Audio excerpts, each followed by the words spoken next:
नमस्कार, मैं Raju Kumar info.com news पर आपका स्वागत है।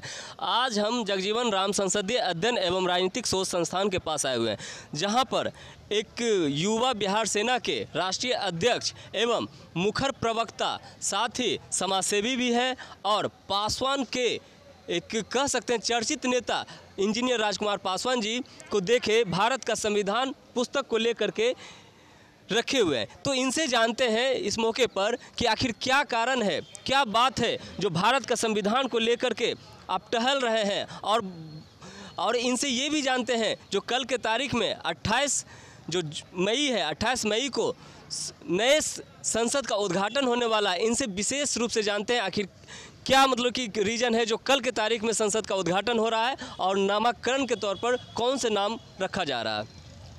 देखिए, आपको बता दूं कि भारत का संविधान द कॉन्स्टिट्यूशन ऑफ इंडिया को हाथ में लेकर के मैं इसलिए आपके समक्ष खड़ा हूं, आपके साथ में, कि आज लोकतंत्र खतरे में है, देश खतरे में है, देश का बहुजन खतरे में है, अनुसूचित जाति जनजाति खतरे में है, हम लोग खतरे में हैं।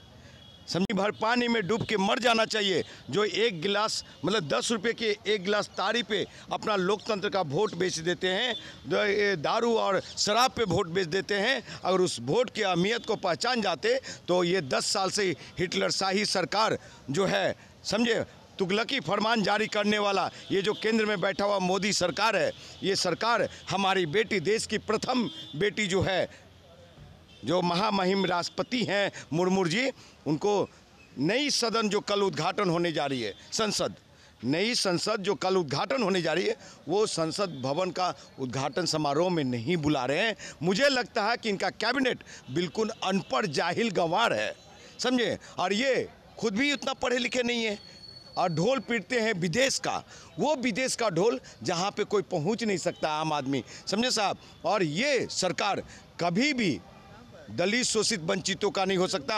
आपको ज्ञात होगा कि जो 300 वर्ष मतलब 3000 वर्ष पहले, 300 वर्ष पहले, क्षमा चाहेंगे, 300 वर्ष पहले जो मनुस्मृति चलता था, उसी मनुस्मृति को पुनः लाने की ये साजिश चल रही है। आपने देखा होगा कि ये आज तक की जो टीवी एंकर है अंजना ओम कश्यप, श्वेता सिंह, जब कानून मंत्री थे रविशंकर प्रसाद, उस समय मनुस्मृति वाली नई संविधान वो दिखाया जा रहा था, किस तरह का संविधान होगा, क्या होगा। उसी संविधान को लागू करने की साजिश है, जिसमें ये हमारे जितने भी दलित लीडर उनके समर्थन में बैठे हुए हैं, और जो कोई हनुमान बना हुआ है, कोई कुछ बना हुआ है, और सभी लोगों ने साइन कर चुका है साहब। उस चीज़ को बचाने के लिए मैं आया हुआ हूँ। ये लोग साहब ये बताइए, संसद का आप जो नई संसद जो उद्घाटन हो रही है, वहाँ पे आप एक दलित बेटी को नहीं बुला रहे हैं इसलिए कि वो अछूत हो जाएगा। ये संविधान का आप अवहेलना करें। संविधान के पेज नंबर 41, संविधान के किताब में पेज नंबर 41 अनुच्छेद 79 में साफ लिखा हुआ, जो कि मैं आपके कैमरामैन को भी दिखाना चाहूँगा, और पेज नंबर के साथ है कि 87 में है कि जब अभिभाषण के लिए निमंत्रण देंगे, न्योता देंगे, दावत देंगे, तभी ना वो आएंगे, उनका अपना प्रोटोकॉल है, समझे। लेकिन यही बीजेपी के लोग सिर्फ ये जो दिखा रहे हैं ना कि हम राष्ट्रपति बना दिए, हम मुख्यमंत्री बना दिए। अगर बाबा साहब आम्बेडकर ये संवैधानिक अधिकार नहीं दिए होते ना, तो हम लोग जैसे लोग एमएलए एमपी नहीं बनते और ना ही किसी सदन का सदस्य होते। और ये मजबूरी है, वोट बैंक की राजनीति कर रहे हैं ये लोग, ये छलावा कर रहे हैं। ये मनुस्मृति वाले लोग कभी भी हमारा नहीं हो सकता। ये संघ भाजपा मनुवादी साहब जो नाथूराम गोडसे को मानता है, जो गोलवलकर को मानता है, जो सदाशिवराव गोलवलकर है उसको मानता है, जो दीनदयाल उपाध्याय को मानता है, श्यामा प्रसाद मुखर्जी को मानता है, वो कभी भी दलित का नहीं हो सकता। दलित चाहिए, लेकिन कौन चाहिए? चाटुकार दलित चाहिए। आज मैं कहता हूं कि जो हनुमान बने पड़े हैं, जो लोग बने, जो उनके समर्थक है, वो लोग अगर त्याग पत्र अपना नहीं देते हैं ना और उस सदन में बैठते हैं, तो वो दलित विरोधी है और देश के अनुसूचित जाति जनजाति के विरोधी है, देश के बेटियों का विरोधी है, और हमारी बेटी जो आदिवासी बेटी जो बनी है राष्ट्रपति, वो उसका विरोधी है, वो समझे।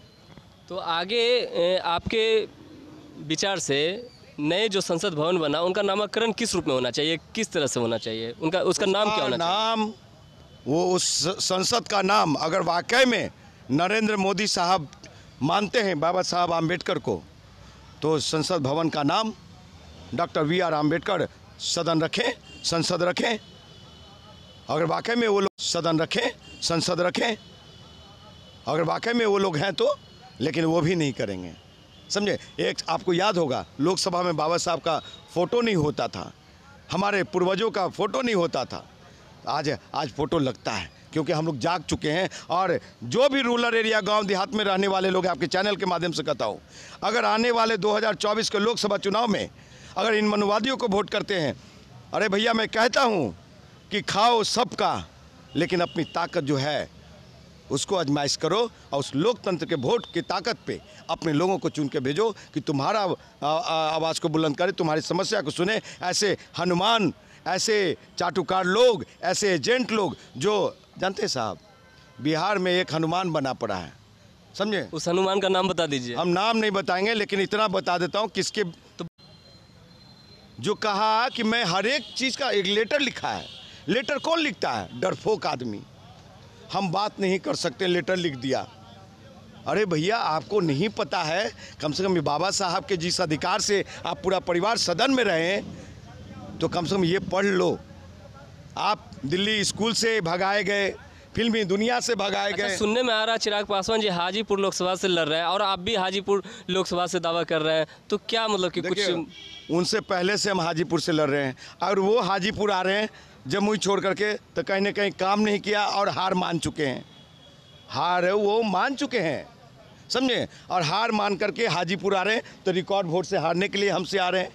और सुन लीजिए, मैं जदयू का, आरजेडी का, समझे, एजेंट हनुमान नहीं हूँ मैं, और ना उनका सदस्य हूँ, क्योंकि मैं एक पॉलिटिकल पार्टी चलाता हूँ, मैं सामाजिक कार्य करता हूँ। लेकिन अगर मुझे इन लोगों ने उम्मीदवार बनाया, समझे, क्योंकि मैं 24 के लोकसभा चुनाव में नीतीश कुमार जी को प्रधानमंत्री बनाना चाहता हूं। अगर मुझे उम्मीदवार चिराग पासवान के खिलाफ अगर बनाया, तो जो Guinness book of record Ramvilas Paswan ji का था ना, जेपी साहब ने कहा था कि अगर इंदिरा गांधी के पास राम है तब मेरे पास भी रामविलास पासवान है, तो थपथपा करके पीठ से कि ये कहेंगे कि अगर मोदी के पास चिराग है तो मेरे पास भी राजकुमार है। हाजीपुर की जनता वो गिनीज बुक ऑफ रिकॉर्ड कायम करेगा कि रामविलास पासवान जी का Guinness book of record beat होगा और सबसे बड़ा रिकॉर्ड बनेगा। चलिए, बहुत बहुत धन्यवाद। इसी तरह से खबर से बने रहने के लिए हमारे चैनल को सब्सक्राइब जरूर से कर दें। धन्यवाद।